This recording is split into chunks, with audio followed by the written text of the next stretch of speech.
Assalamualaikum warahmatullahi wabarakatuh.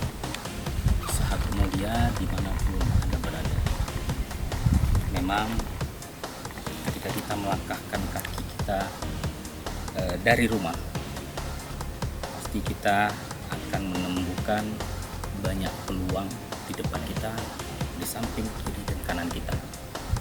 Peluang ini sebenarnya kita tahu, kita melihatnya, tapi kita tidak mampu untuk menangkap peluang itu menjadi sebuah hal yang bisa menghasilkan. Kita diam, kita cuek saja.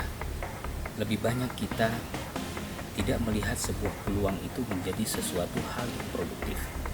Seperti yang saya sampaikan dan kita lihat bersama-sama di sini, ini adalah lahan-lahan kosong yang selama ini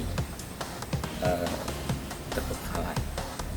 Di sekeliling kita cukup banyak sekali lahan-lahan seperti ini, tapi kita berusaha untuk menjadikan lahan-lahan ini menjadi lahan-lahan yang produktif. Ini peluang. Tentu dengan adanya sebuah peluang ini, bagaimana kita menangkap peluang ini menjadi sebuah hal yang bisa kita produksikan.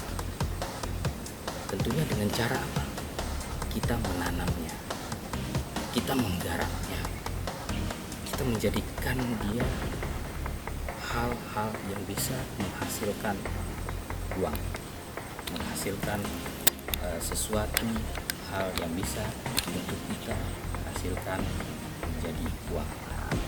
Dan inilah sebenarnya, sekali lagi saya sampaikan kepada kita bersama, bahwasanya ketika kita melangkahkan kaki kita di muka bumi ini, lihatlah betapa besar Allah memberikan kita sesuatu yang luar biasa yang bisa kita manfaatkan untuk mengais rezeki kita di tempat di mana bumi yang kita pijak ini. Mari kita jaga keseimbangannya untuk bisa kita bagi kepada anak-anak cucu kita ke depannya. Terima kasih, saya Pak Ulis Mukhlis Azhar. Terima kasih atas perhatian kita semuanya. Mari kita selalu produktif. Assalamualaikum warahmatullahi wabarakatuh.